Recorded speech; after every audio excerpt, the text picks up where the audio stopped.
mën a teew ci cérémonie bu mel nii xam nga tey ji gis nañ fi Cheikh Abdoul Khadre Sissoko dellu gis fi Youssou Diagne dellu gis fi Mamadou Seck xam nga loolu daf leen loo nga xamante ne lu am solo la ñoom dañu won seen réew ne ci la ñu bokk ba tey jii mbëggeel ga ñu amoon ci réew mi ba di ko liggéeyal liggéey bu rafet mbëggeel boobu moom moo nekk ci ñoom ba tey jii ñu ñëw teew wane ne ay vrai sénégalais lañu ndax si la ñu bokk boole seen bopp même bu ñu leen boole wu dañuy bokk parce que si la ñu bokk.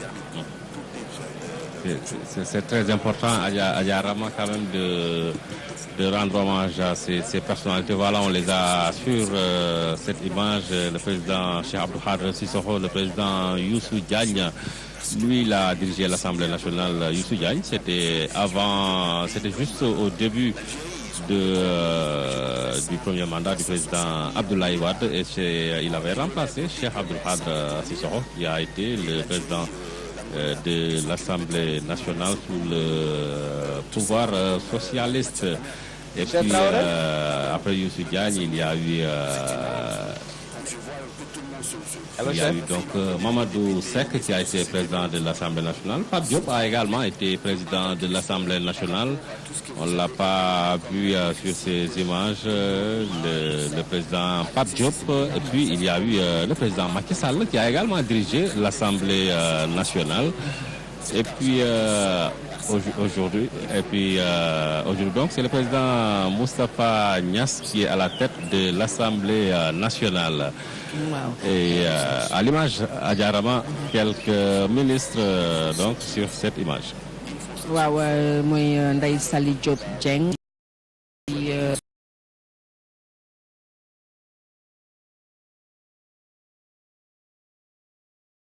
wane nañu tamit léegi Serigne Mbaye Thiam ñu dénk wàllu njàng meek njàngale mi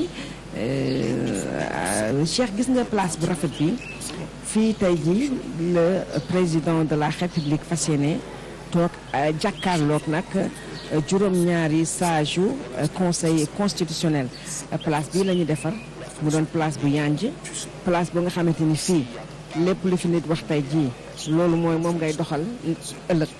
donc ay engagement yu am solo la nar a jël fii tey président de la République devant yàlla suñu bon waaye devant le peuple sénégalais ngir nag waat naka la fas yéene toppe ci engagement am yooyu nag.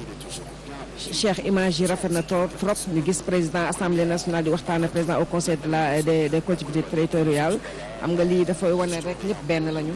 ñoom ñëpp benn lañu ndax nag bu ñu mënul woon nekk benn kon nag liggéey bi du jaar yoon donc nii ñu nekkee benn di dafay dalal xelu sénégalais yi ñu jàpp ne rek ñuy jiite suñuy institution yi benn lañu.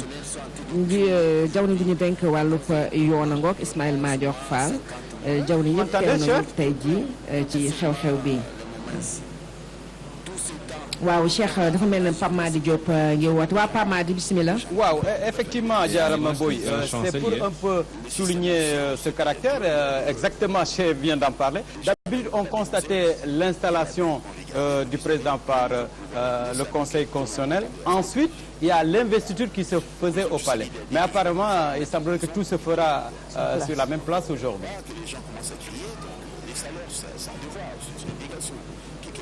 mais je pense que investiture bi fii lañ koy def ndax déjà gis nañu le grand chancelier le général Meïssa Niang gis nañu ko mi ngi noonu toog ci salle bi kon ça veut dire que investiture bi fii lay amee donc bu ñu paree ci jàkkaarloo président ak sept sages yu conseil constitutionnel ba noppi grand chancelier dina ko takkal caq bi Cheikh. Oui, Adja Rama, c'est prévu, c'est dans la deuxième séquence de cette cérémonie.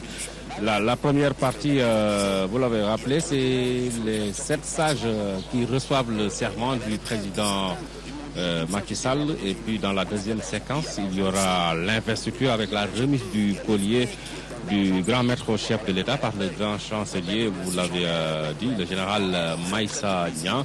On a vu tout à l'heure, il était avec le général Keïta et Pape Madi Diop. Je vous Bon, je ne parlerai pas de scoop, mais sachez que le Conseil constitutionnel est en train de prendre place dans la salle après quelques chefs d'État qui sont déjà entrés à Adja Rama Boye.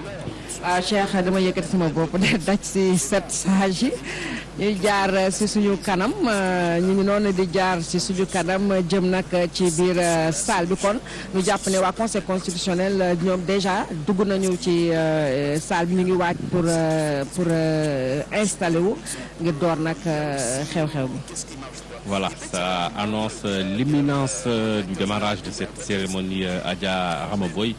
Les 7 sages qui sont passés là devant nous, ils étaient assez impressionnants quand même dans leur robe noire. C'est belle robe comme vous disiez tout à l'heure. waaw colku bu rafet la ñu solo mais nag xam nga dañ ma bett parce que xaaruma leen woon sama kanam ma foogoon ne si ginnaaw la ñuy aw jékki-jékki rek gis leen ñu aw ci kanam dugg ci biir salle bi am na solo lool en tout cas ñu jàpp ne dugg nañu ci biir salle bi te ñoom bu ñu duggee c'est pour ñu dem installé wu te bu ñu installé wu rek c'est pour cérémonie bi daal di door ñu jàpp rek ne invité yi ñëw nañu ñoom it xam naa ne léegi ñu dugg ñoom ñëpp ci biir salle bi su ko defee rek mbir mi door Cheikh yaa ngi doon wax sànq ne fii peut-être que mbirum njiitu réew yeeg mbirum conseil constitutionnel mbirum président bi la ñuy wax waaye militants yi sympathisants yi ak yeneen ñi nga xam ñoo nekk ci Sénégal te peut-être que mënuñu agsi Diamniadio ñoo ngi xaar ci alentouru palais de la République président de la République ngir delloo ko njukkal ngir féliciter ko ci li nga xamante ne moom la ñoo def ci kii. Tout à fait, Adja Rama, on va dire le sargal des partisans du chef de l'État, ce sera après cette cérémonie et ce sera en ville le président de la Banque africaine de développement, l'un des invités de la cérémonie de ce matin qui est donc ici à Diamniadio. Il est en train de saluer d'autres personnalités invitées comme lui à cette cérémonie d'investiture Adja Rama. waaw nag président banque africaine de développement moom nag gis nañu taxawaayam ci fonds Sénégal Gambie bi ak si yeneen réalisation yu def fii moom nag ku naw liggéeyu waa Sénégal la moo taxit bëgg na réew mi gën a soxaliku wax dëgg yàlla ci wàllub investissement gis nañ ci lu ñu fi def ci li nga xam ne moom le président de la République réalisé waa banque africaine de développement seen loxo ngi ci biir ba tey rek Cheikh délégation yaa ngi léegi waroon nañu ne gis nañu le secrétaire général bu président di Maxime Simon Ndiaye ak directeur de cabinet président di maître Oumar Youm ak yeneen i kilifa yoo nga xam ne que rek ñoo ngi ci biir salle bi.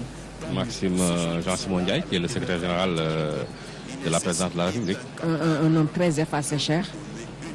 mën nañu wax c'est un homme d'État parce que tamit ku nga xam ne du def bruit doo ko dégg fenn doo ko dégg ci lenn vraiment ku jàpp ñàmburam la te nag ku mën a liggéey la ndax nag boobu ba tey lu yàgg rek dëgg la waaw boobu ba tey daal kenn déggul dara si moom lu dul rek mooy secrétaire général du président wax dëgg yàlla. On va dire qu'il est à la hauteur de la charge parce que cette fonction pendant longtemps a été occupée par des personnes beaucoup plus âgées que lui, mais si on l'a mis là en lui faisant confiance, cela traduit quand même cette discrétion et cette compétence dont vous parliez. On va voir Adja Rama, donc il paraît que les chefs d'État sont en train de faire leur entrée dans la salle. waaw dafa mel ne njiitu réew Madagascar ak soxnaam la ñu gis mi ngi taxaw di waaj a dugg ci salle bi mooy Andry Rajoelina bu Madagascar di ñaareelu njiitu réew bu ñëw si réew mi Sénégal ngir nag teewe xew-xew bu am solo boobu ginnaaw njiitu réewu Madagascar. Voilà, on a vu à l'image tout à l'heure Madame Aminata Tall, la présidente du Conseil économique, social et environnemental, Madame la Première Dame. Et là, c'est effectivement donc, le président Tshisekedi, Félix, et le président Rajoelina qui entrent les premiers dans cette salle, Adja Rama. Il y a le président mauritanien également. Voilà, président au Madagascar, bu Congo ak Burkina Adama Barrow bu Gambie ak Mauritanie Mohamed Ould Abdel Aziz voilà nit ñi jóg nañu Cheikh ngir nag sargal leen waaye dalal leen. oui pour sargal leen dalal leen jox leen cër surtout. jox leen cër voilà. jiitu réew Madagascar ak soxnaam.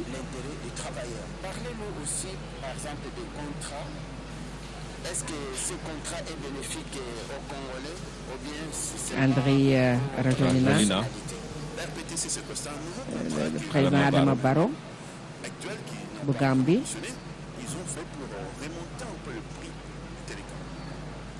ak président bu Guinée-Bissau gis nañ ko. Le président Alassane Ouattara mi ngi nii. Côte d'Ivoire, le président Ibrahim Boubacar Keïta également. Mali. Ils entrent la main dans la main. Oui. ak am solo. Le président Alpha Condé, le président Faure Gnassingbé. Paul Kagame. Oui. Le président.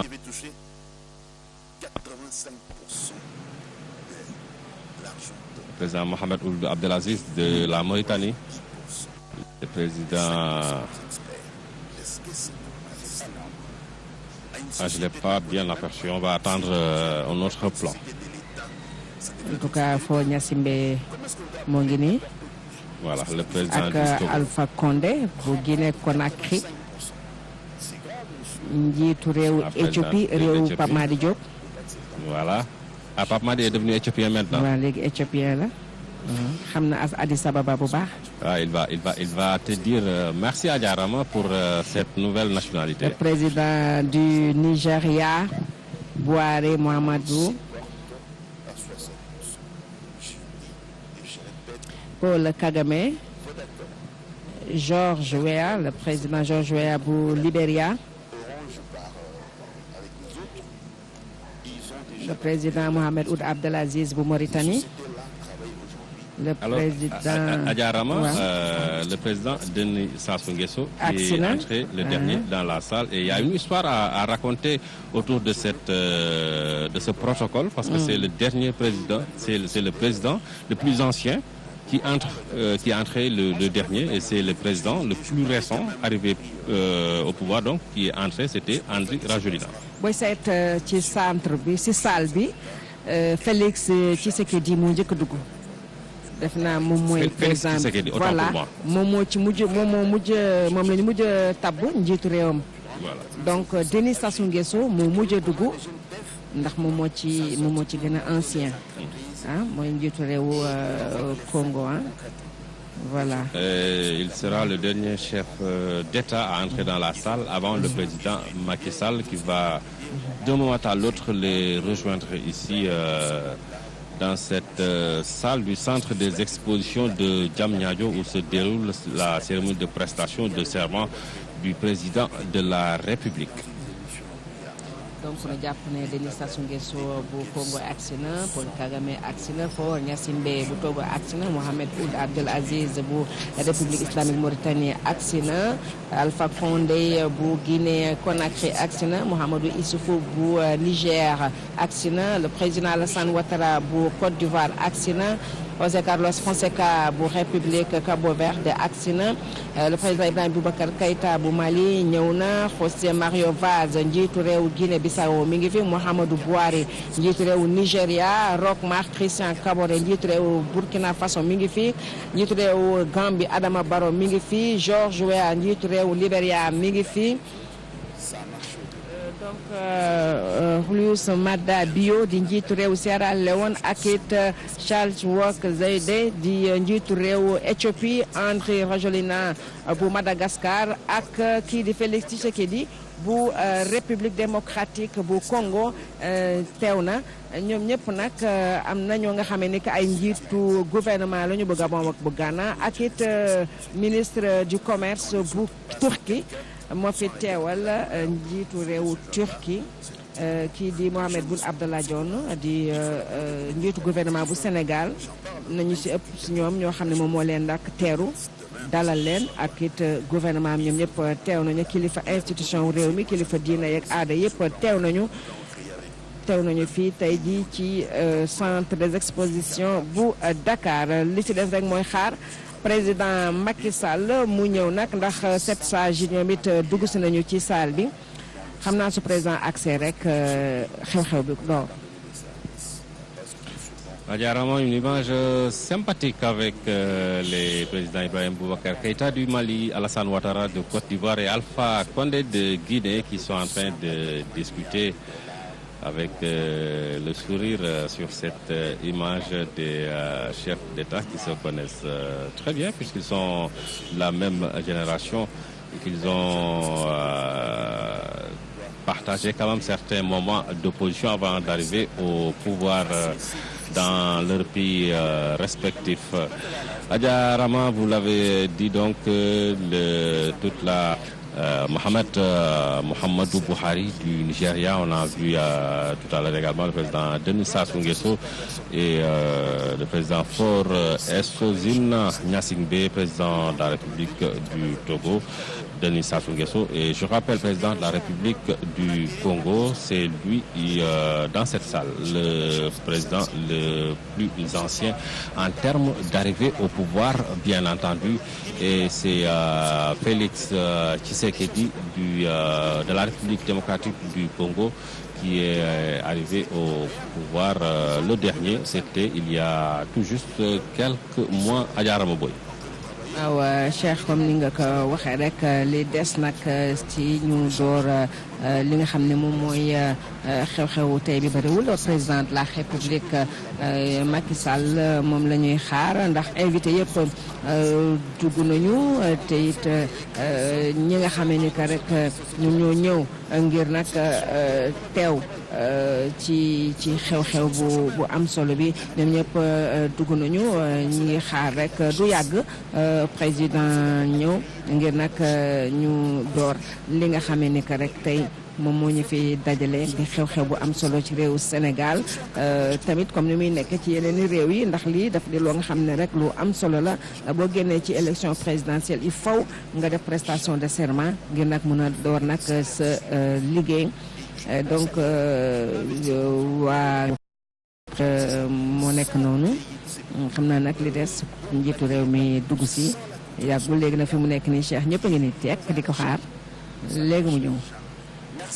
C'est très important à Diarama après une élection de faire quand même cet exercice devant son peuple, devant toutes ses délégations, devant ses collègues chefs d'État. C'est très important, vous l'avez dit, la salle qui attend l'arrivée du président Macky Sall pour le démarrage de cette cérémonie d'investiture, une cérémonie de prestation de serment du président de la République du Sénégal. On a vu quelques membres du gouvernement, il y a également les aides de camp des chefs d'État étrangers qui sont ici ce matin. La salle du centre des expos de Diamniadio qui est pleine, je dirais pas à craquer, mais qui est pleine à Diaramaboy. En tout cas, daal machallah kenn nangul uute li nu mel te Cheikh centre bi dina def lu toll ci juróom-ñetti junne nit yaakaar naa ni fees na del ba am na sax ñoo nga xam ne ñu ngi ci biti am naa ni place yi ñoo jeex am na ñu nga xamante ñoom ngay gis ne ci ginnaaw ñoo ngi ci biti donc macha allah ñëpp ñëw nañu salle bi fees na di xaar rek nag li nga xam ne moo ñu fi dajale Cheikh ci biir kii bi gis naa fii le ministre du commerce waaye tamit sànq seen maître El Hadj Diouf mi ngi ci wetu Diène Farba Sarr le ministre de l'habitat ak le ministre de la communication Abdoulaye Bibi Baldé ñoom ñëpp ñoo ngi teew ci salle bi di xaar nag président de la République léegi fi mu nekk ni yëpp yemb na li ci des rek mooy président ñëw liggéey bi door. Le ministre du budget Birima Mangara avec madame Aminata Mbengue Ndiaye, ministre de l'élevage qui sont également là qu'on a vu sur ces images. Également quelques chefs d'État et d'autres invités qui sont là en attendant le démarrage de cette cérémonie de prestation de serment le président Alassane Ouattara, qui est en train de parcourir le programme et ses documents préparés donc pour les besoins de cette investiture. Là, c'est Ndao de Ascosen Mamar Ndao et le président Alioune Dia également des agriculteurs. Ils sont tous là.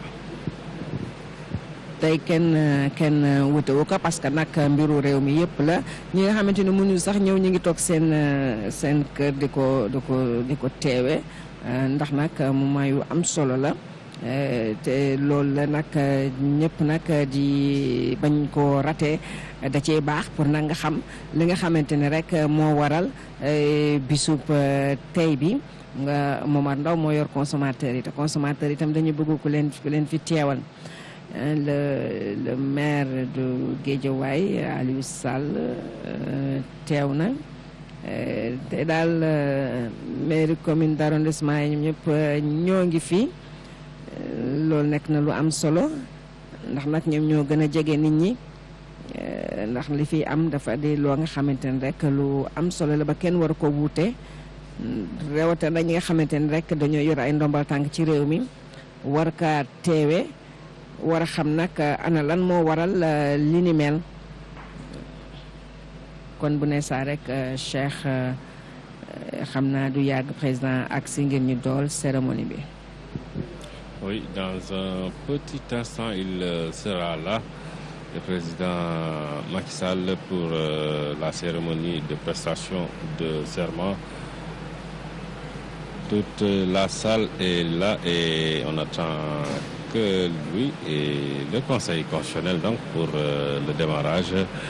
Les invités du président Macky Sall, la présidente de l'Éthiopie, l'ami de Adja Rama qui aime bien prononcer son nom, son excellence Sahle-Work Zewde, la présidente de la République fédérale démocratique d'Éthiopie, qui est aux côtés d'autres chefs d'État comme George Weah du Libéria. On a vu également le président de Guinée-Bissau, José Carlos Fonseca.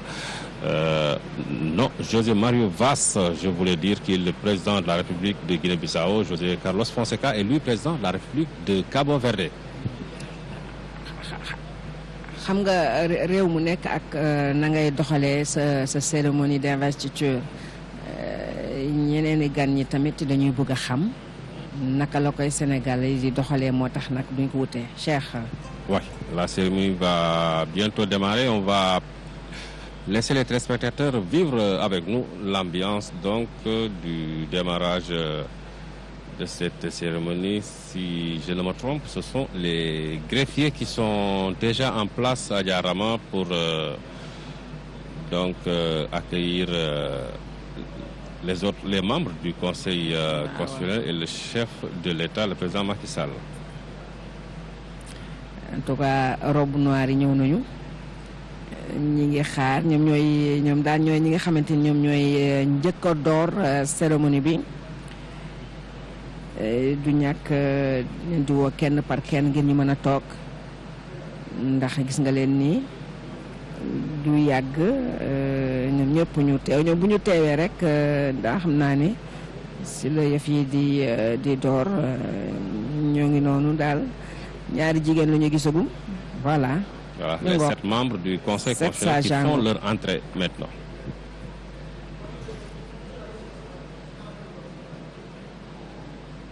On va écouter un peu l'ambiance.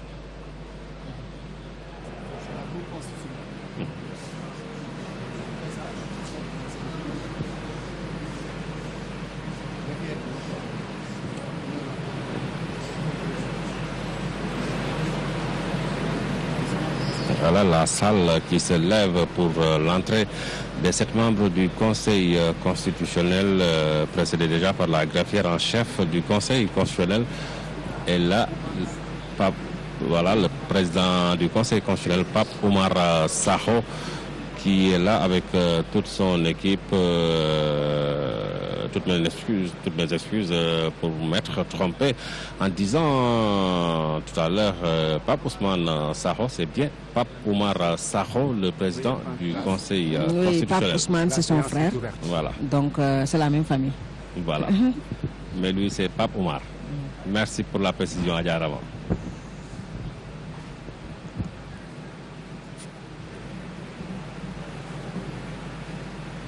Le président Pape Oumar Sakho et les autres sages qui sont déjà installés, de même que la greffière en chef du Conseil constitutionnel de l'affaire inscrite au rôle. ont appelé le président de la République. Voilà, c'est parti, on va écouter l'ambiance. Prestation de serment et installation de Monsieur le Président de la République du Sénégal.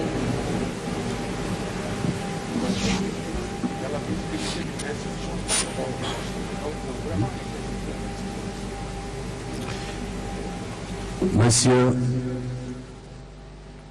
Diaw Diouf, Madame Bousso Diaw Fall, veuillez conduire le président de la République et l'installer à la place qui lui est réservée.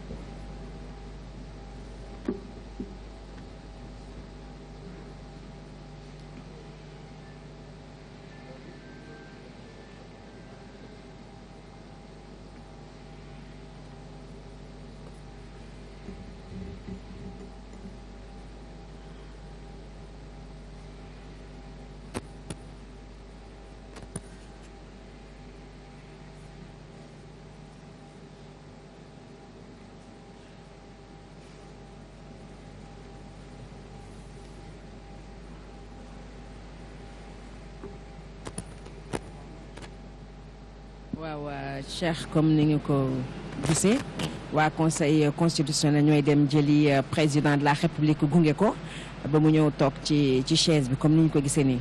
Voilà, deux membres du conseil, en l'occurrence Ndiaw Diouf et Madame Bousso Diaw Fall, qui sont partis chercher le président de la République pour l'introduire dans la salle, pour le conduire jusqu'à son siège pour donc cette prestation de serment que tout le Sénégal et tous ses invités ici présents attendent à Diarama.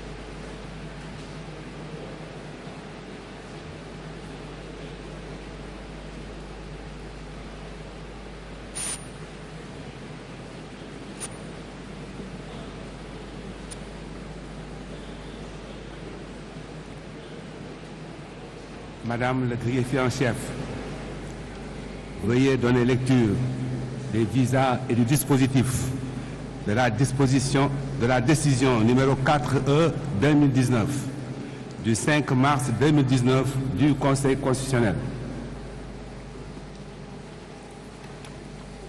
Décision numéro 4E 2019 du 5 mars 2019. Le Conseil constitutionnel, vu la Constitution, notamment en ses articles 26, 33 et 35,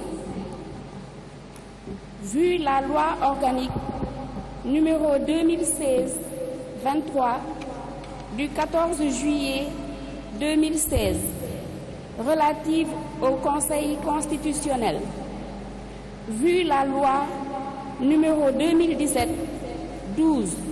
du 18 janvier 2017 portant code électoral, modifié par les lois numéro 2017-33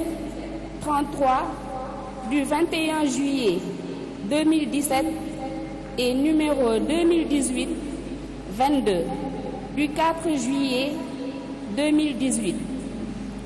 Vu la décision du Conseil constitutionnel numéro 3/E/2019 du 20 janvier 2019 arrêtant la liste des candidats au premier tour de l'élection du président de la République.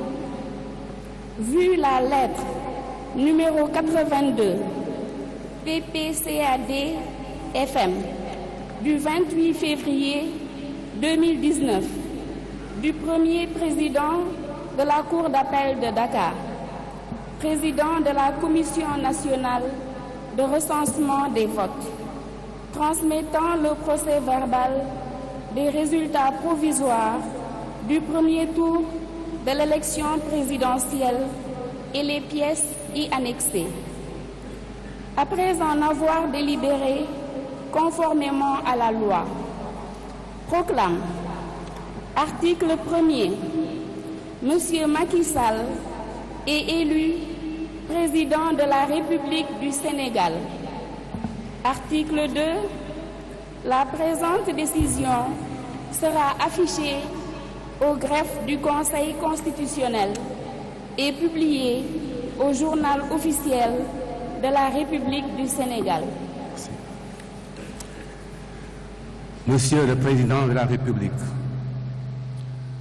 le 24 février 2019, à l'issue du premier tour de scrutin de l'élection présidentielle, vous avez recueilli 2 555 426 voix, soit plus de 58% des suffrages exprimés, ce qui vous a permis d'obtenir la majorité absolue requise pour être élu au premier tour. En vous réélisant avec cette forte majorité dans un scrutin marqué par un taux de participation rarement égalé, plus de 66% des électeurs ayant accompli leur devoir civique, le peuple sénégalais souverain vous a renouvelé sa confiance. Cette consultation électorale, qui s'est déroulée dans des conditions de transparence telles qu'il n'a été relevé aucun fait ni aucune irrégularité de nature à altérer la sincérité et la crédibilité du scrutin, n'a du reste donné lieu à aucune contestation. En conséquence, le Conseil constitutionnel, en application de l'article 35 de la Constitution, vous a proclamé élu président de la République. En cette journée du 2 avril 2019, dans cette séance publique et solennelle, le Conseil constitutionnel, conformément à l'article 37 de notre loi fondamentale, va recevoir votre serment et vous installer dans vos fonctions. Par cette cérémonie quasi rituelle, il vous incombe de prendre un engagement à la fois juridique et moral, celui de tout mettre en œuvre pour la réalisation des rêves de bonheur, de prospérité, de justice et de sécurité de vos concitoyens. Vous êtes appelés à prendre cet engagement dans un contexte mondial où même les vieilles démocraties sont en proie à une crise profonde des valeurs républicaines à travers la résurgence des idéologies obscurantistes et extrémistes qui ont fini de décomplexer le discours suprématiste, racial, le repli identitaire et l'intolérance religieuse. Vous êtes aussi appelés à prêter ce serment dans un contexte africain encore marqué par l'instabilité politico-militaire, l'extrémisme violent et les conflits ethnico-religieux, et dans un contexte national où des clivages de tous ordres se font jour. Vous avez assurément pris la mesure de l'ampleur de la tâche, puisqu'après Cette année, à la magistrature suprême, vous avez décidé de vous présenter à nouveau devant vos concitoyens avec comme principal argument vos réalisations et votre vision de l'avenir déclinée dans le plan Sénégal émergent. En vous renouvelant leur confiance, vos concitoyens ont pour le moins validé votre bilan et adhéré à votre projet de société.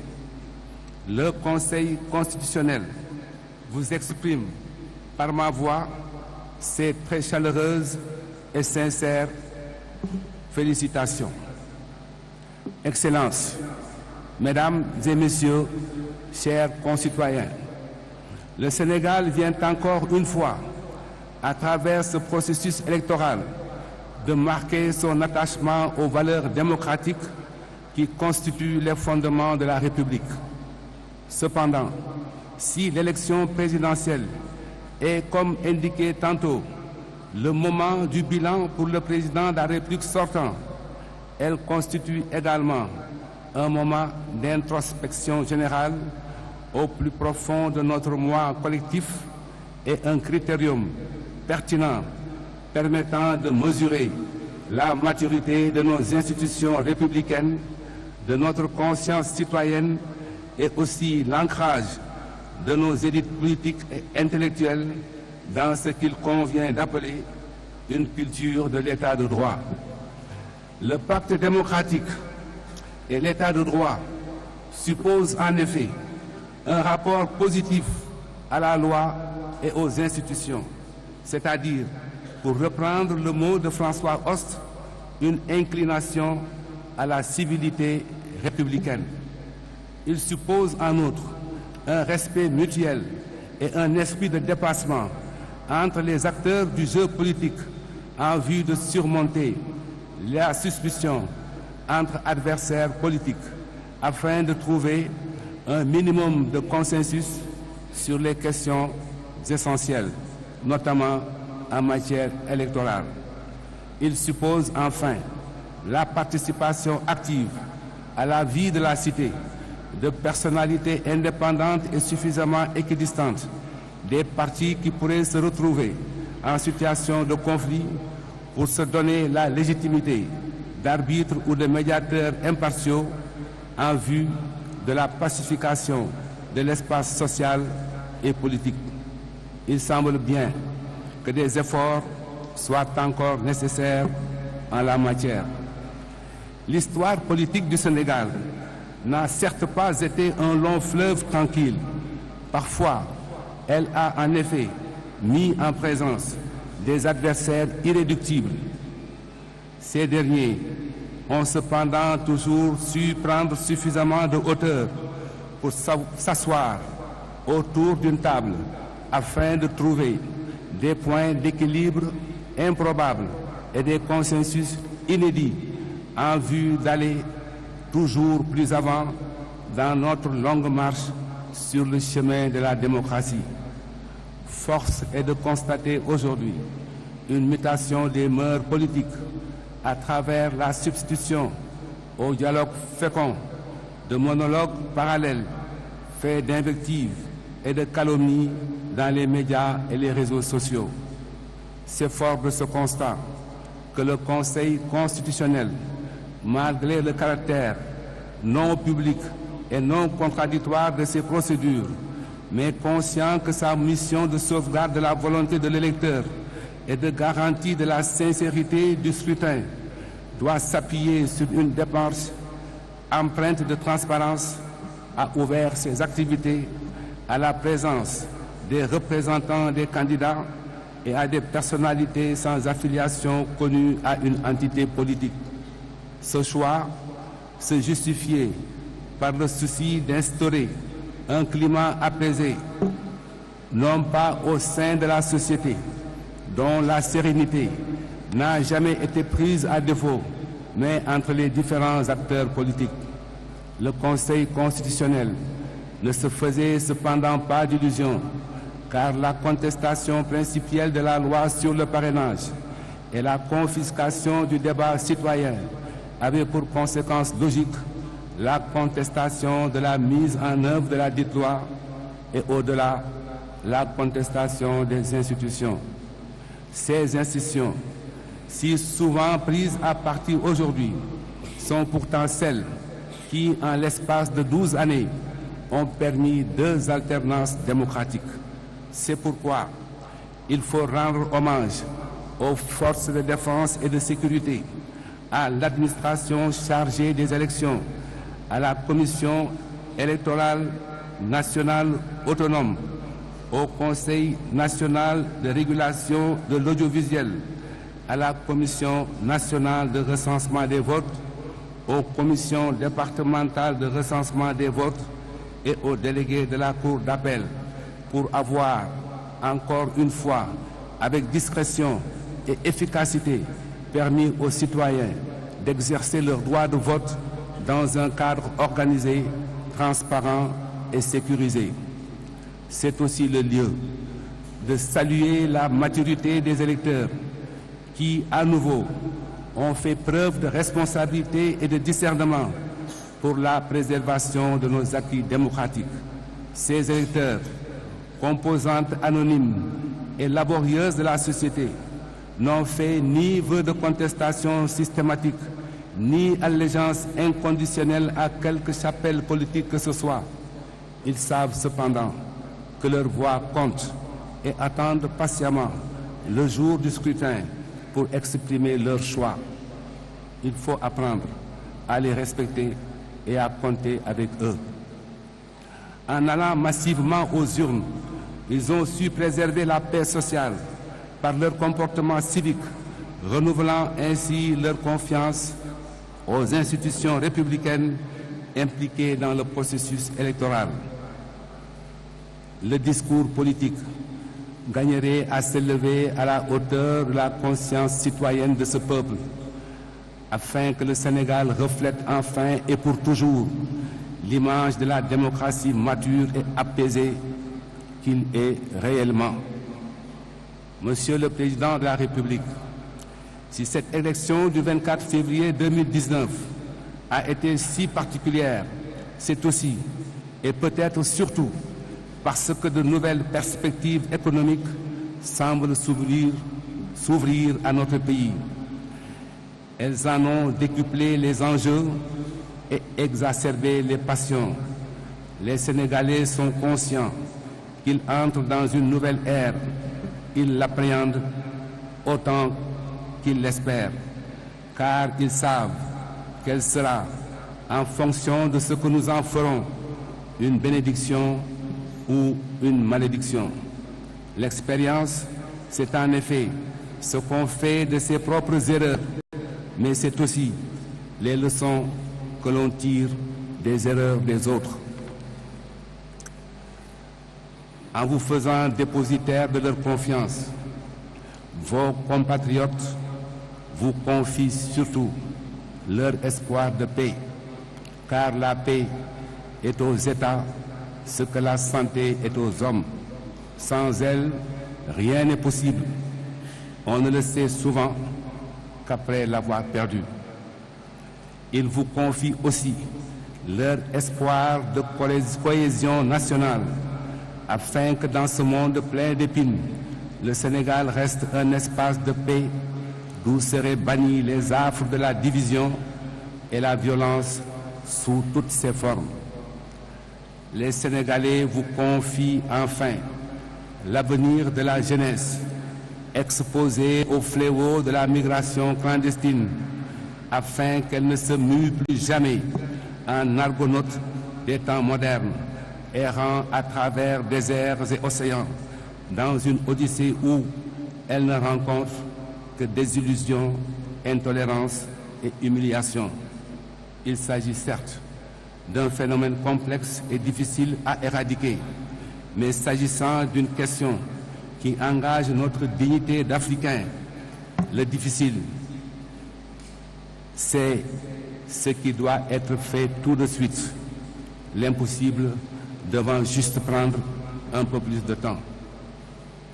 Monsieur le Président de la République, au nom du Conseil constitutionnel, je vous souhaite un paisible et fructueux quinquennat.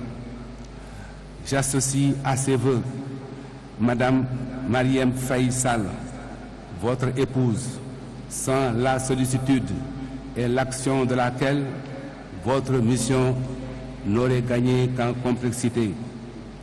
À vos honorables invités, chefs d'État, chefs de gouvernement et éminentes personnalités, le Conseil exprime sa haute considération et ses remerciements pour l'honneur et l'amitié que par leur présence ils font au Sénégal.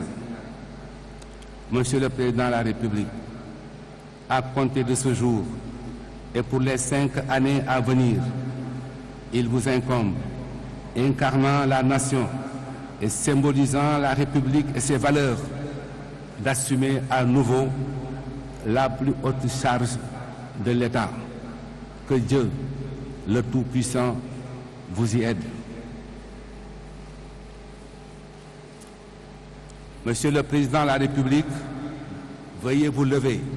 Le Conseil constitutionnel va recevoir votre serment.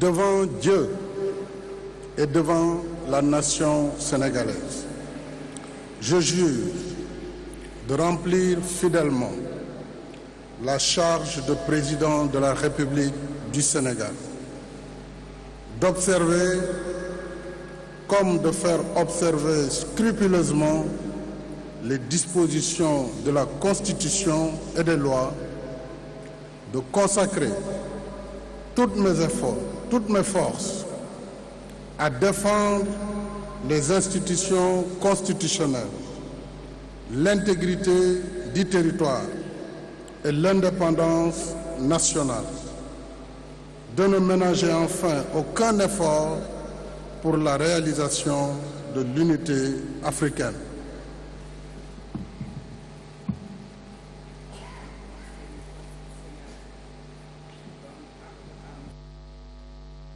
Président de la République du Sénégal, de sa prestation de serment, l'installe dans ses fonctions et ordonne que du tout, il sera dressé procès-verbal conformément à la loi. La séance est levée.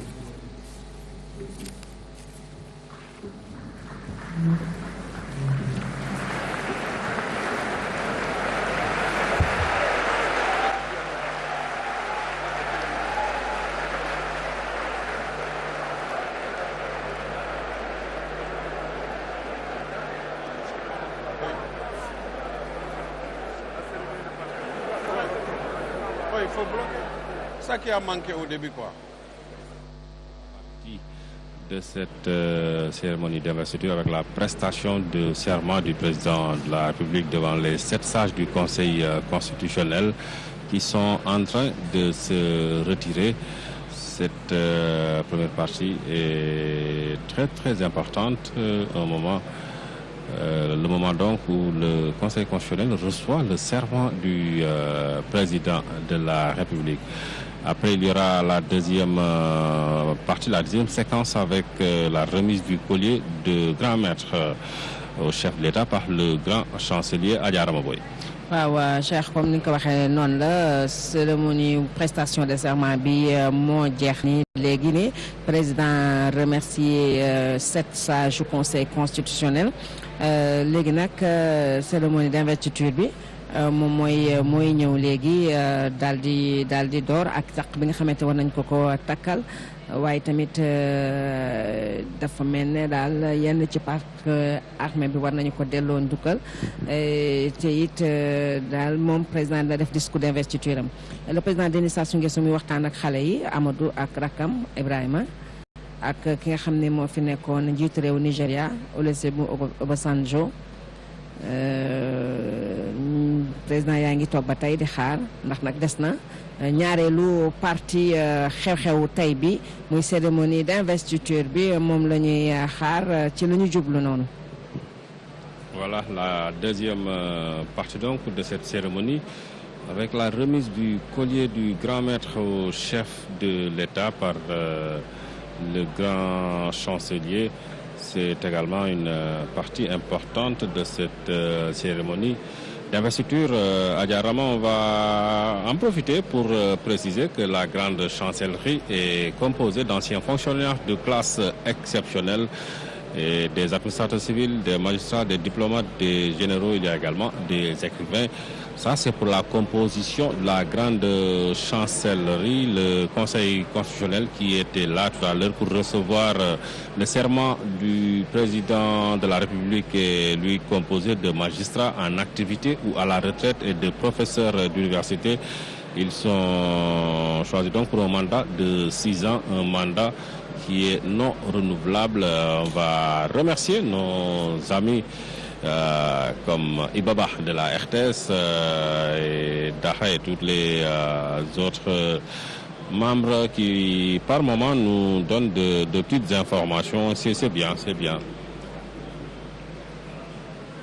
am na solo lool léegi nag kii di général Messegna di grand chancelier moom mooy fas yéene nag daal di door la nga xam ne ñaareelu pàcc xew-xew bi comme li nga wax grand chancellerie bi ña fa nekk doon nañu ay fonctionnaires ay anciens fonctionnaires ak it ay administrateurs civils ak i retraités ñoom nag xam nga seen expérience moo tax ba yu mel nii ñu leen di koy dénk ndax nag am nañu expérience loolu ci lu ñu mel.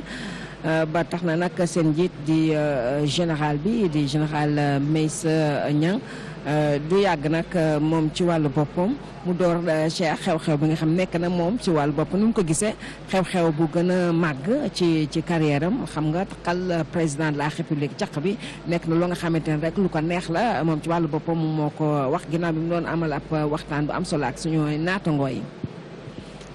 Bien sûr, Adja Rama, c'est pas donné à tout le monde d'assister à cet événement, d'être le grand chancelier, d'être le président du Conseil constitutionnel ou un membre de ces deux institutions pour assister à l'investiture d'un chef d'État.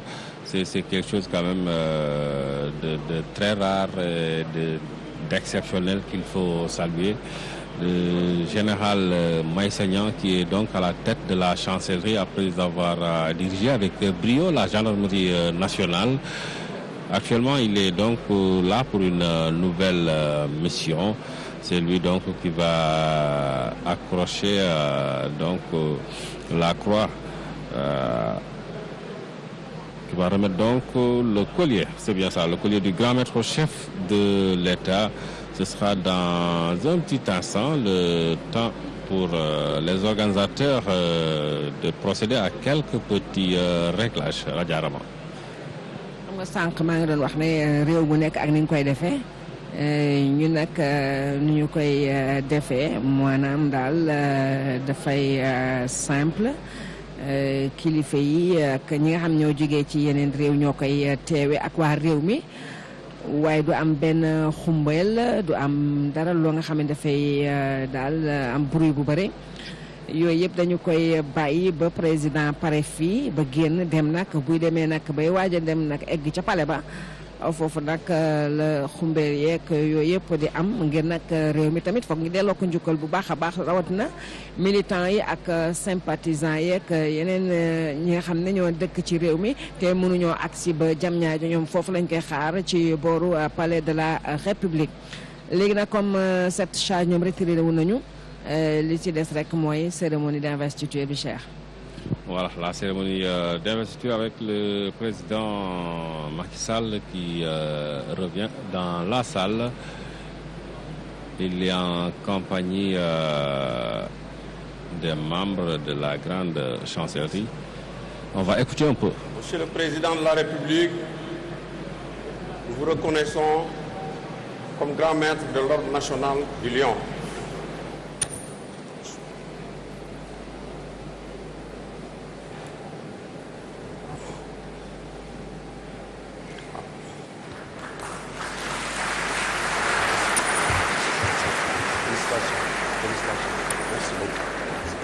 Mesdames et Messieurs, nous vous demandons de bien vouloir écouter le discours de Son Excellence, Monsieur le Président de la République.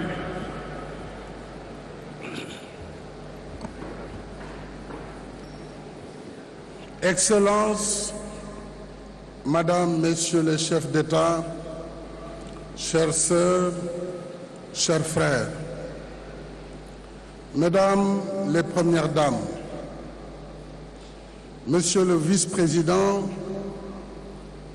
Mesdames, Messieurs les chefs de gouvernement, Mesdames, Messieurs les chefs de délégation des pays amis et institutions partenaires, Monsieur le Président de l'Assemblée nationale du Sénégal, Monsieur le Premier ministre, Monsieur le Président du Haut Conseil des collectivités territoriales, Madame la Présidente du Conseil économique, social et environnemental, Monsieur le Président du Conseil constitutionnel, Madame, Messieurs les membres du Conseil constitutionnel, Mesdames, Messieurs les ministres d'État, Mesdames, Messieurs les ministres, Monsieur le Premier Président de la Cour suprême, Monsieur le Procureur général près la Cour suprême, Mesdames, Messieurs les membres du corps diplomatique, honorables députés, Mesdames, Messieurs les membres du Haut Conseil et du Conseil économique, social et environnemental, autorités administratives, territoriales, religieuses et coutumières, distingués hôtes, Mesdames et Messieurs, avant tout propos, je tiens à vous saluer, chers frères et sœurs, chefs d'État africains, et vous remercier chaleureusement pour l'amitié et l'honneur que vous nous faites en rehaussant cette cérémonie d'investiture de votre présence. Merci au président Denis Sassou Nguesso, au président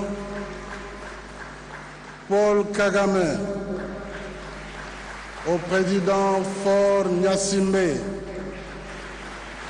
merci au président Mohamed Ould Abdelaziz, merci au président Alpha Condé, merci au président Mamadou Issoufou,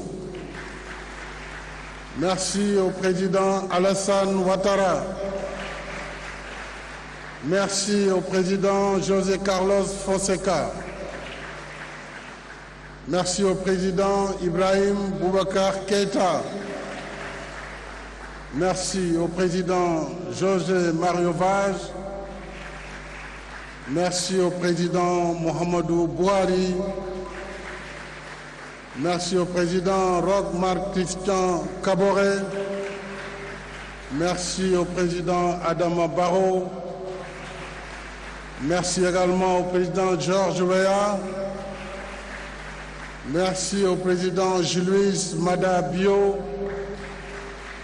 merci à Madame la Présidente d'Éthiopie, Madame Sahle Work Zaoudi, merci au président Andry Rajoelina de Madagascar et merci au président Félix Tshisekedi de la RDC.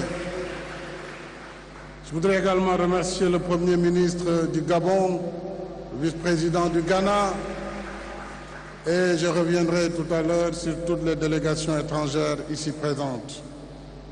Fidèle à l'attachement panafricaniste du Sénégal, je me réjouis de poursuivre, chers collègues, avec vous, nos efforts communs pour la paix, la sécurité, la stabilité et l'intégration africaine.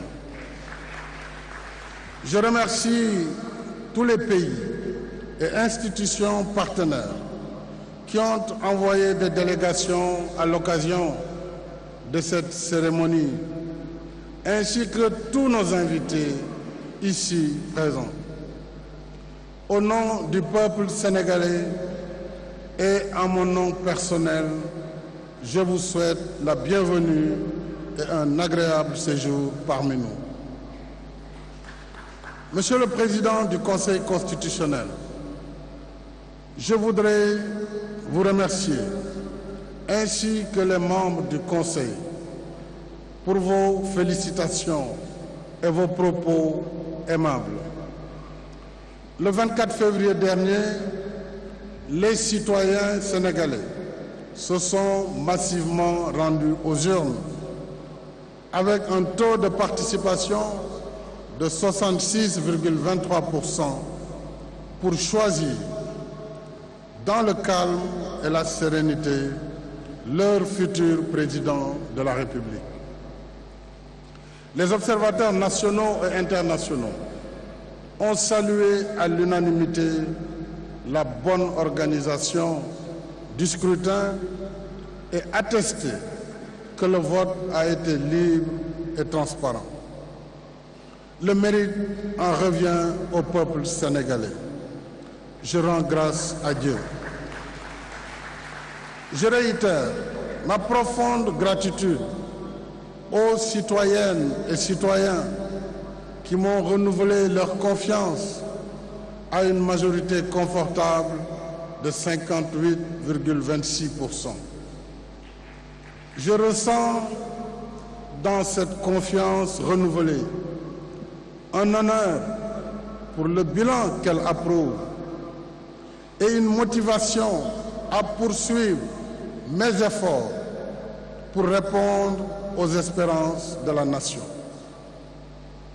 Je pense aussi aux compatriotes qui ont exprimé d'autres choix. Ces choix, comme celles de la majorité, j'allais dire ces voix, comme celles de la majorité, méritent le respect pour la diversité qu'elle apporte à notre expérience démocratique. Je dois reconnaître et gratitude, je dois reconnaissance et gratitude pour son soutien et sa patience à ma famille qui me donne la force et la quiétude de me consacrer entièrement aux servitudes de l'État en vertu du serment que je viens de prêter. Je serai le président de toutes les Sénégalaises et de tous les Sénégalais. Je renouvelle par conséquent mon appel au dialogue sans exclusive, un dialogue constructif et ouvert à toutes les forces vives du pays, à toutes les forces politiques, aux forces économiques et sociales. À la tête de l'État, je mesure pleinement la responsabilité et la gravité de la charge. Elle rappelle, cette charge, que la démocratie et la République consacrent l'égale dignité des citoyens et que le mandat électif n'établit aucun privilège au profit du mandataire sur les mandants, mais plutôt une mission au service du bien commun. Il s'agit de servir et non de se servir. C'est donc avec humilité et détermination que je me remets au service du peuple sénégalais.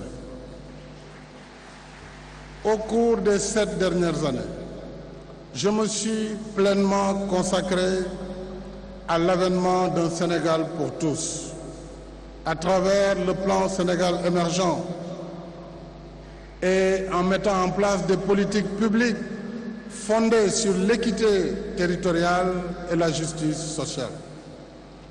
Ainsi, nous avons amélioré les performances de notre économie grâce à l'assainissement des finances publiques et à des réformes hardies en matière de gouvernance.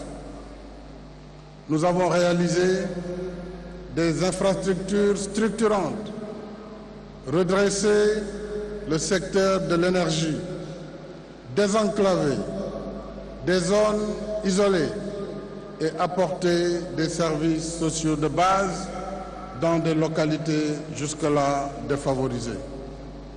Nous avons élargi les cartes sanitaires, scolaires et universitaires de notre pays et amélioré la condition de l'enseignant et de l'étudiant. Nous avons amorcé le processus de modernisation de l'agriculture, de la pêche et de l'élevage. L'autosuffisance alimentaire est désormais à notre portée.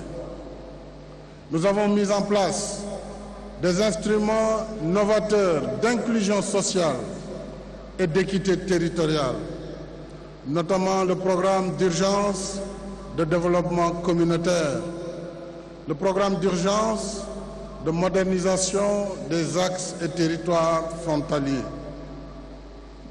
les programmes de modernisation des villes et cités religieuses, les bourses de sécurité familiale, la couverture maladie universelle et les cartes d'égalité des chances pour les personnes vivant avec un handicap. Voilà, mesdames et messieurs, un aperçu du bilan que le peuple sénégalais, souverain, a positivement sanctionné le 24 février 2019. Nos acquis sont indéniables et seront renforcés par la mise en œuvre de la deuxième phase du plan Sénégal émergent sur la période 2019-2024. En même temps, je suis conscient des défis devant nous parce que j'ai le Sénégal au cœur. Du fond de nos campagnes, aux confins de nos cités, je ressens toutes les pulsions de notre pays, dont celle ardente de notre jeunesse. Pour la séquence que nous ouvrons aujourd'hui, cette jeunesse vibrante et créative qui incarne l'espoir et la force vitale de la nation restera au premier rang de mes priorités. En conséquence, des efforts encore plus soutenus seront consacrés à l'emploi et à l'employabilité des jeunes. Je poursuivrai la réforme de notre système éducatif afin qu'à tous les niveaux, il ouvre davantage la possibilité à la formation professionnelle.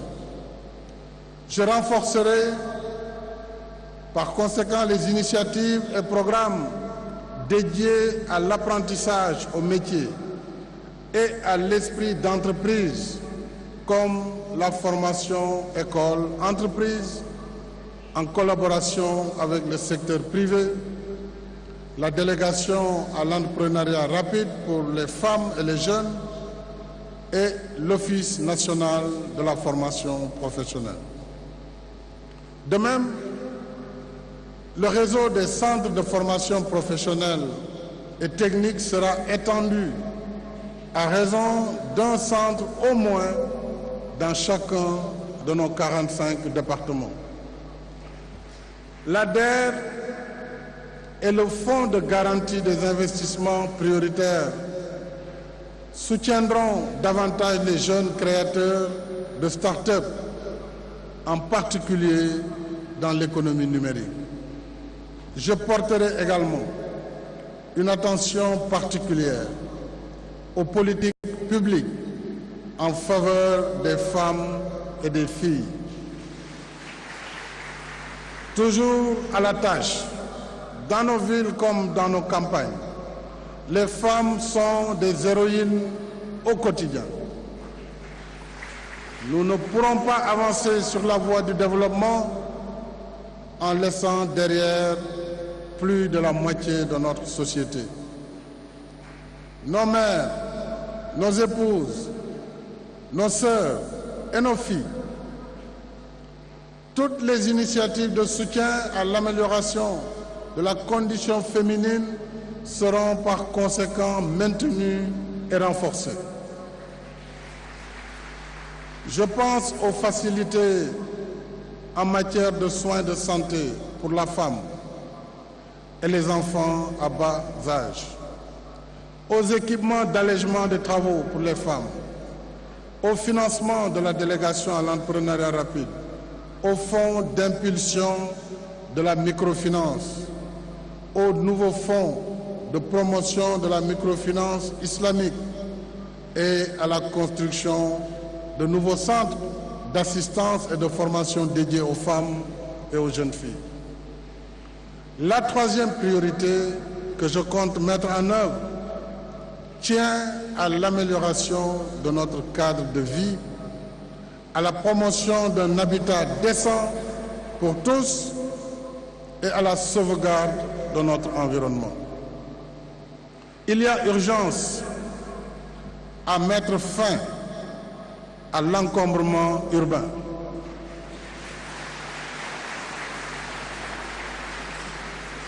Il y a urgence à mettre fin à l'insalubrité, aux occupations illégales de l'espace public et aux constructions anarchiques dans des zones inondables comme le technopole de Dakar.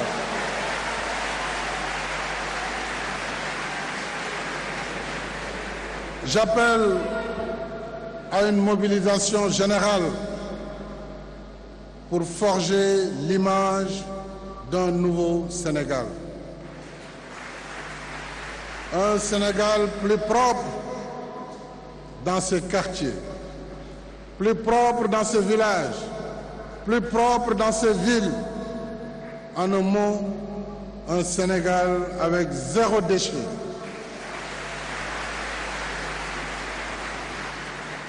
Je ferai prendre sans délai des mesures vigoureuses dans ce sens. J'y engage aussi les autorités territoriales et locales, ainsi que les mouvements et associations de citoyens. S'agissant de l'habitat, je lancerai un vaste programme pour la construction de 100 000 logements sur les 5 années, afin que progressivement, chaque famille sénégalaise, quels que soient ses revenus, puisse avoir accès à un logement décent à un coût accessible. La protection de notre environnement reste un défi majeur de notre temps. J'ai initié le plan Sénégal émergent PSE vert pour consacrer plus d'efforts à la sauvegarde de notre écosystème par le reboisement massif et une plus ferme lutte contre la spéculation foncière et la déforestation, particulièrement une lutte sans merci contre la spéculation foncière dans les zones humides et celles à vocation agricole, notamment la zone des Niayes. Outre sa beauté naturelle, la zone des Niayes est un maillon essentiel de notre chaîne alimentaire. Elle contribue à nourrir la nation et à générer des recettes d'exportation. Je voudrais dire solennellement que je ne laisserai pas la frénésie de la spéculation foncière détruire cette zone d'intérêt vital pour les producteurs agricoles et pour la nation tout entière. Je veillerai personnellement à la protection des zones à vocation agricole sur l'étendue du territoire national.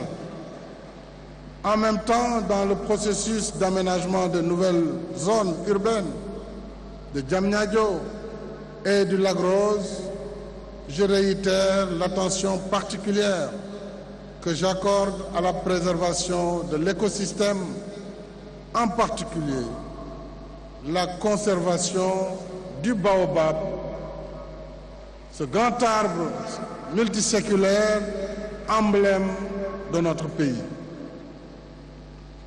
La réforme de l'administration est la 4e priorité que je compte mettre en œuvre pour soutenir nos efforts vers l'émergence et le développement.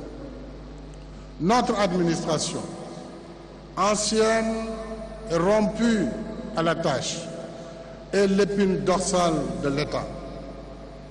Elle en assure la stabilité et la continuité au-delà des changements de gouvernement et de régime. Je sais, et je m'en félicite, qu'elle recèle des ressources humaines de qualité, dévouées corps et âme à la bonne marche du service public. Tout cela est appréciable. Mais nous pouvons faire mieux. Notre administration doit aujourd'hui épouser les réalités de son temps et s'adapter à ces missions devenues plus nombreuses, plus diversifiées, plus complexes et donc plus exigeantes. Or, dans bien des cas, trop de routine, trop de lenteur, trop de procédures et de formalités indues continuent d'altérer l'efficacité du service public et la compétitivité de notre économie. Dans la nouvelle dynamique que je compte imprimer à la conduite des affaires publiques, j'ai la ferme intention d'inscrire toutes les actions de l'État en mode fast-track. Nous l'avons déjà réussi pour des projets et initiatives majeures. Il nous faut généraliser ces meilleures pratiques. Quand on aspire à l'émergence et qu'on est tenu par l'impératif du résultat, l'urgence des tâches requiert qu'il faut accomplir avec diligence le travail qui nous attend. Ce qui doit être fait aujourd'hui ne peut être remis à demain. Voilà le cap que j'entends fixer aux équipes qui m'accompagneront dans ce nouvel élan de réforme transformative.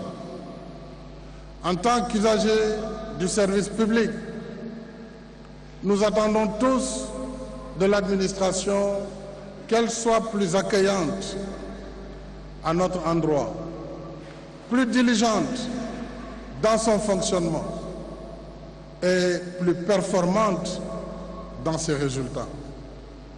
J'engagerai donc des réformes sans tarder, visant à simplifier et à rationaliser nos structures, réformer nos textes là où c'est nécessaire et dématérialiser davantage nos procédures et formalités administratives.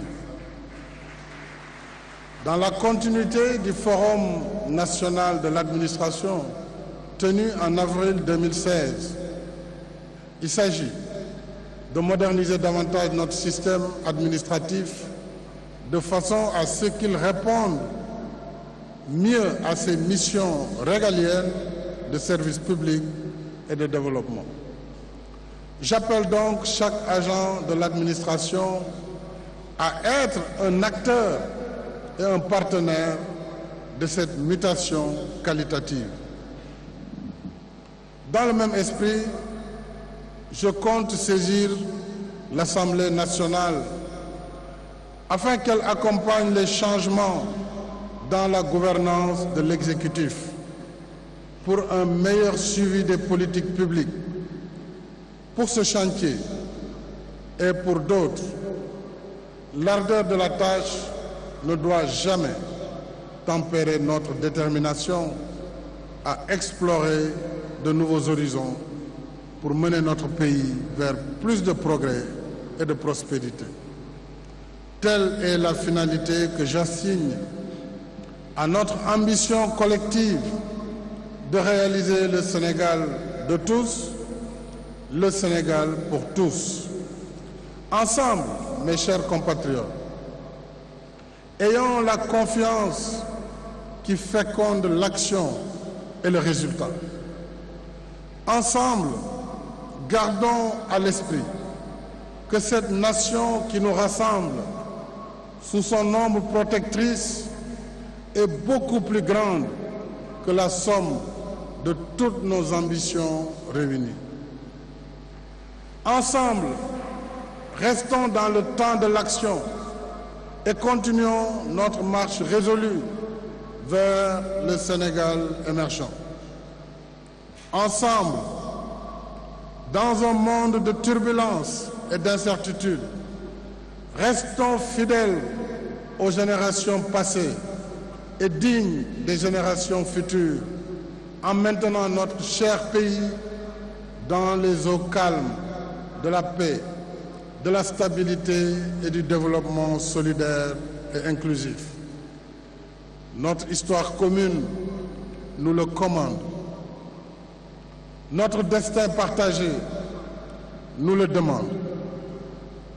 Madame, Messieurs les chefs d'État, chefs de gouvernement, Messieurs les vice-présidents, Mesdames, Messieurs les chefs de délégation, Mesdames les premières dames, Mesdames et Messieurs, je vous remercie de votre aimable attention.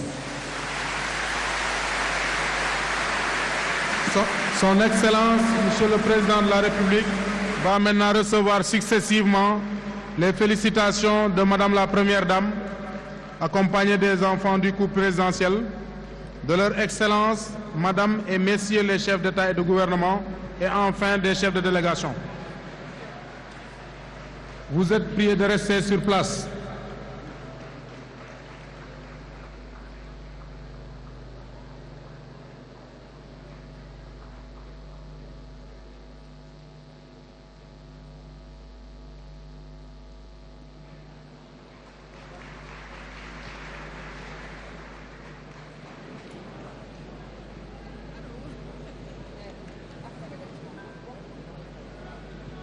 Nous suivrons le reste de la cérémonie en étant assis dans la salle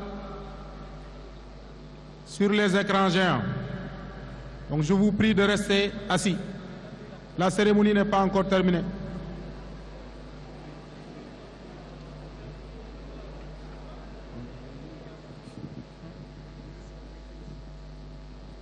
Voilà, comme na ngeen ko Ça c'est l'assistance. Je m'adresse à l'assistance. comme na ngeen ko gisee président yi ñoom ñëw nag ndokkeel njiitu réew mi comme ni ngeen ko gisee. Monsieur le Président. Monsieur Paul Kagame, président du Rwanda. Monsieur Faure Gnassingbé.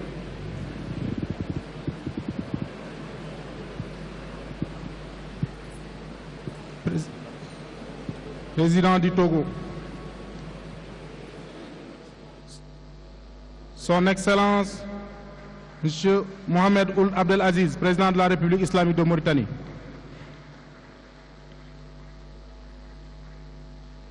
Son Excellence Alpha Condé, président de la République de Guinée.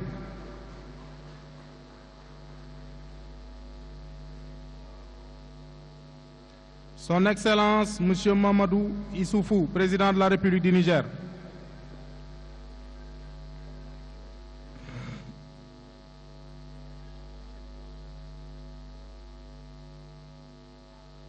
Son Excellence Monsieur Alassane Ouattara, président de la République de Côte d'Ivoire.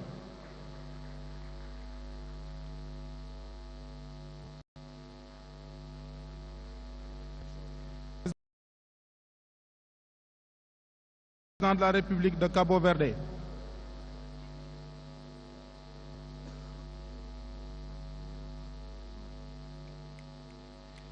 Son Excellence Monsieur Ibrahim Boubacar Keïta, Président de la République du Mali.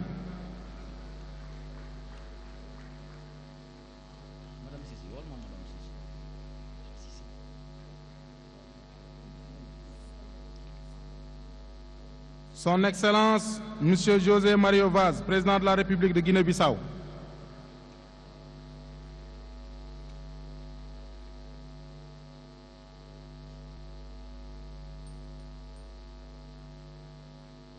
Son Excellence Monsieur Muhammadu Buhari, Président de la République fédérale du Nigeria.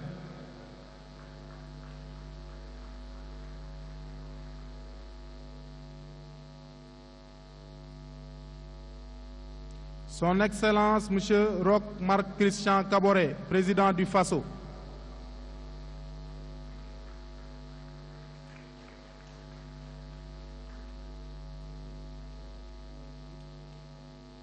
Son Excellence Monsieur Adama Barrow, Président de la République de Gambie.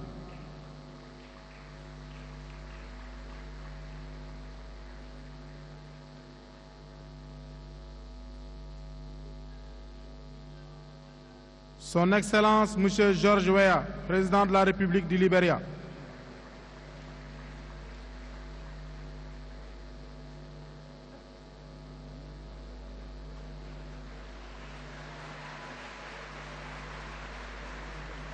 Son Excellence Monsieur Julius Maada Bio, Président de la République de Sierra Leone.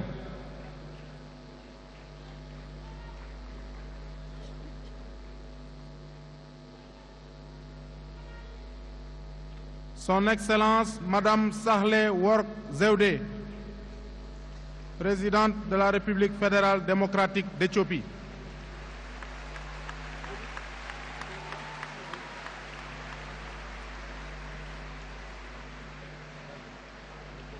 Son Excellence Monsieur André Rajoelina, Président de la République de Madagascar.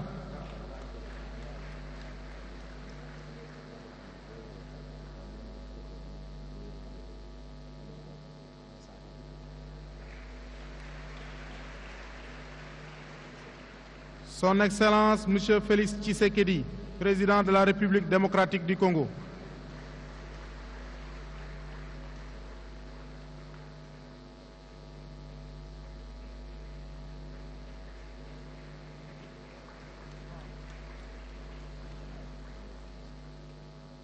Son Excellence Monsieur Julien Ngoré Bekale, Premier ministre du Gabon.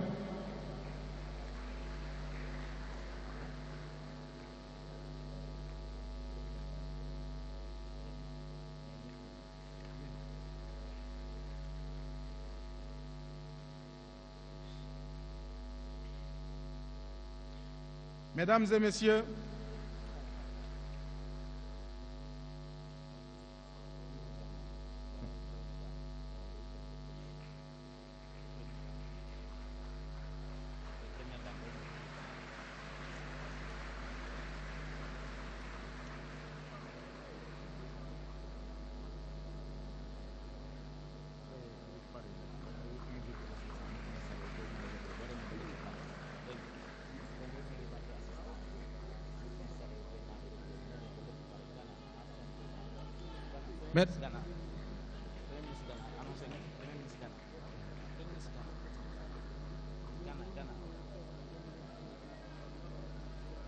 Mesdames et Messieurs,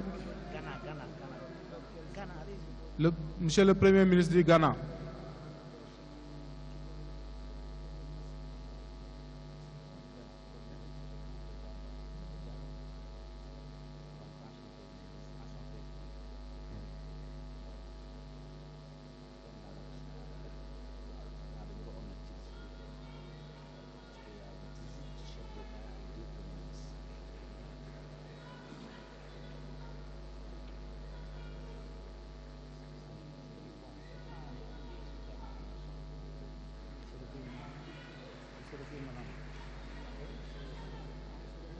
Mesdames et Messieurs, Son Excellence Monsieur le Président de la République, chef suprême des armées, va se retirer pour recevoir les honneurs militaires qui lui seront rendus par un détachement interarmé.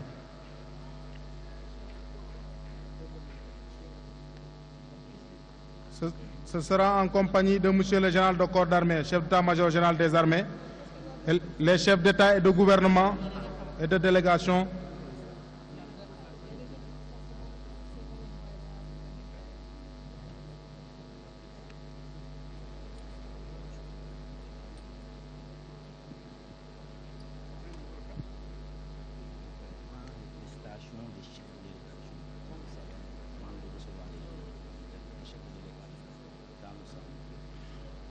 Donc, mesdames et messieurs, le président de la République va recevoir les félicitations des chefs de délégation dans les salons avant de passer en revue les troupes.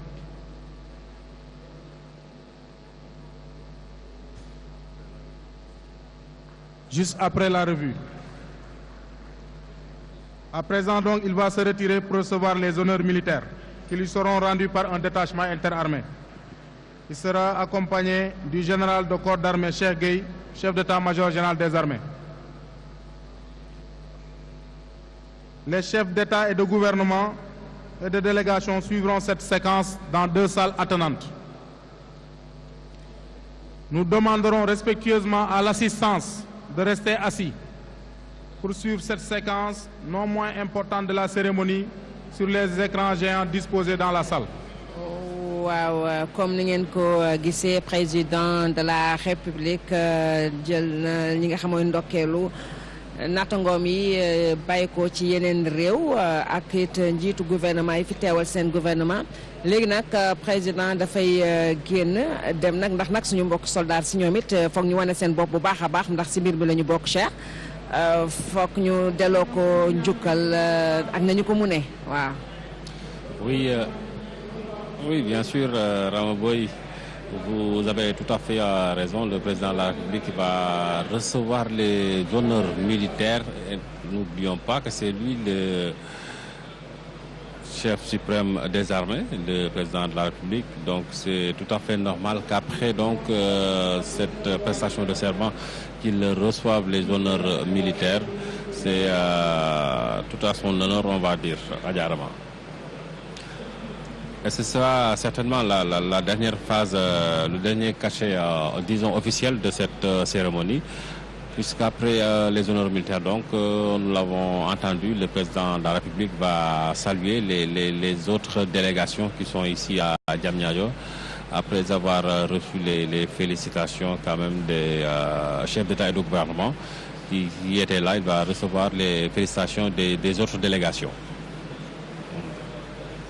waaw parce que délégation yooyu Cheikh bari nañu lool mat nañu sax juróom fukk ak lu teg ñoom ñëpp ñu ñëwoon nag teewal seen njiitu réew léegi nag président bi dafay dem militaire yi wane seen bopp ci kanamu seen CMGA le chef d'état-major des armées le général Cheikh Gueye avant première la Cheikh laata 4 avril bi di ñëw ndax nag xam naa ne moom ñoo ngi dégmal bu baax a baax fête de l'indépendance du Sénégal kon ñu ngoog.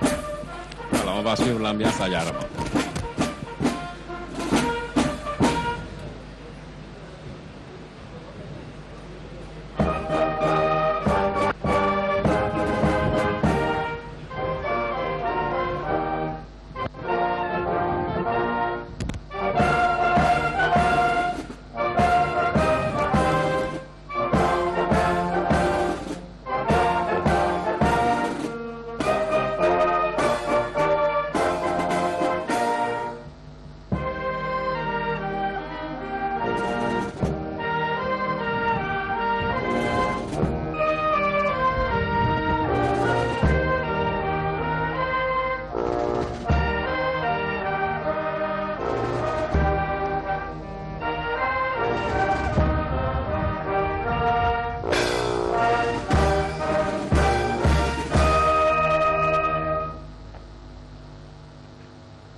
du détachement vous donnant les honneurs à vos ordres, Monsieur le Président de la République.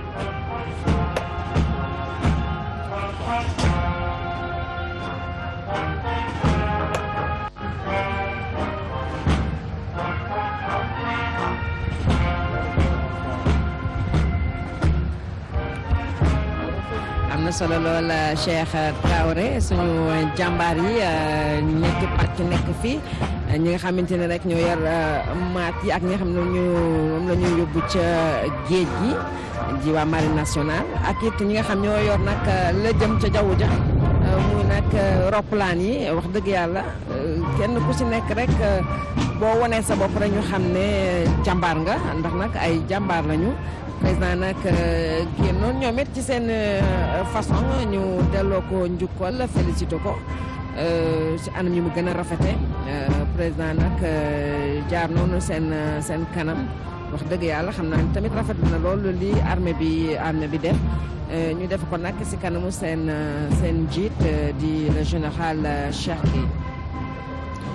Tout à fait, Adja Rama, le général Cheikh Gueye qui est le chef d'état-major général des armées, le président qui s'incline devant le drapeau national.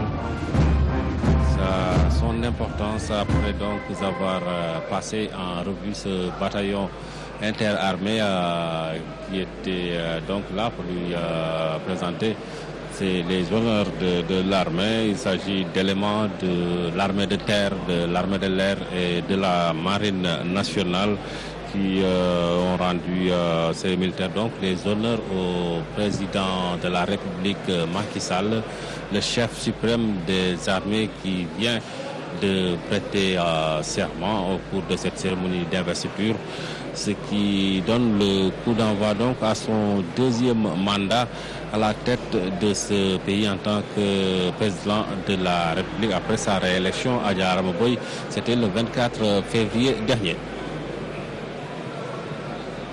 voilà Cheikh comme ni nga ko waxee rek noonu la léegi nag ginnaaw ba président demoon nag ci kanamu suñu jàmbaar yi léegi nag dafay dellu si waat ndax xam nga njiitu réew yi nga xamante ne nag ñëwuñu ñoom dañoo yónnee ay délégation ñu teewal leen ci xew-xew bi loolu moo tax nag président bi mu dellu see léegi ñooñu délégation yooyu nag lay recevoir ñoom it ñu ndokkeel ko ci turu seen njiitu réew xam nga loolu moo gën a rafet ndax comme dañoo jóge ci réew jël roplaan ñëw ngir teew xew-xew bi ci turu seen njiitu réew rafet na tamit ñu dalal leen nu ñuy dalale gan waaye tamit ñu nangu seen ndokkeel loolu président de la république fas yéene def léegi laata nag muy dem ndax nag militant yeeg waa réew meeg ñi mënul agsi jam ñaar ñoo ngi koy xaar ca booru palais ba ngir tamit wane ñoom it seen mbégte waaye tamit ndokkeel ko ci bés bile.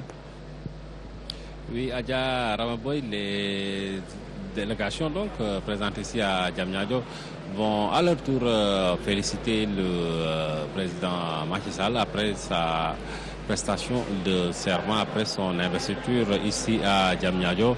Vous l'avez dit, il y a plusieurs délégations, on parle de plus de 50 délégations.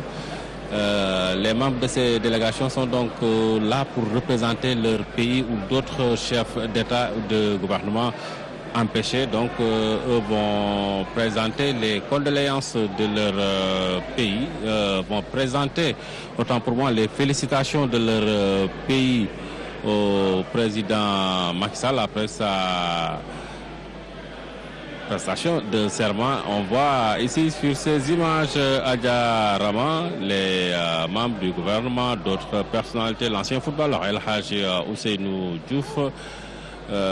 Toutes ces personnes étaient là à Diamniadio, sont là à Diamniadio puisqu'elles n'ont pas encore quitté Diamniadio. Donc pour participer à cette cérémonie d'investiture, à cette fête, si on peut parler de la sorte, le ministre de la Culture, Abdoulatif Coulibaly. Il y a eu beaucoup de monde aujourd'hui à Diamniadio Adja Rama.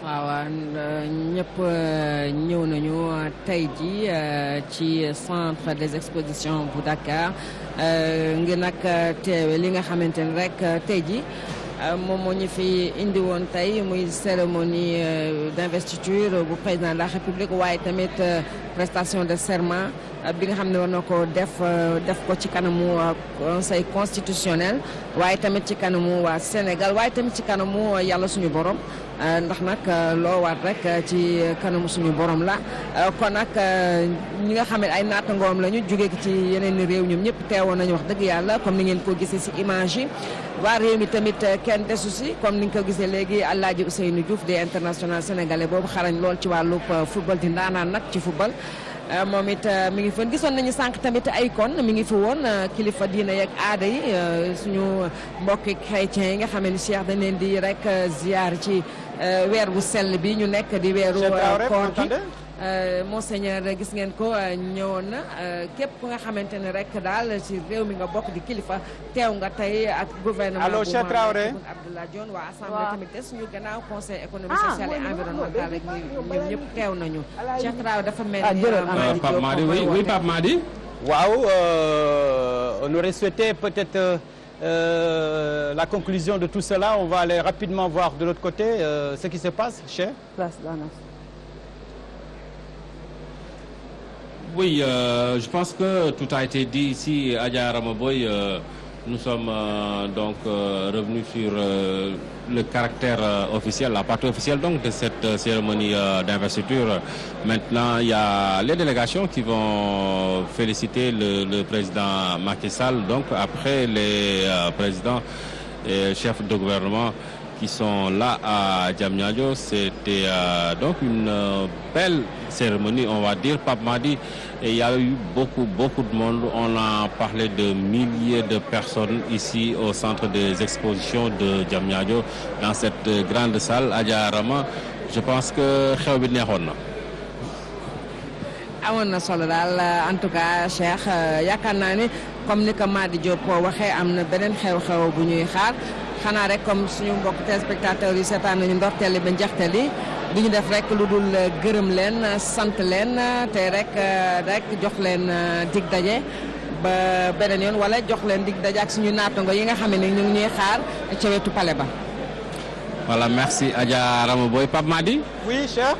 Alors Pape Madi, nous vous rendons l'antenne. Vous allez voir avec les autres confrères où est-ce qu'ils en sont ci liggéey bi. Merci, cher Traoré, pour ce travail. Ramaboy, merci. Et toutes les équipes de la RTS du côté de la salle d'exposition où le président Macky Sall a prêté serment ce matin, a fait sa prestation, bien sûr, on va le dire, de serment, c'est important. Alors, retour sur ce plateau. De toutes les façons, il y a Cheikh Bamba Gueye qui est posté du côté de la place Washington, pour ne pas dire du côté du boulevard de la République. Le palais, en début de plateau, je disais que c'est Oumar Ny.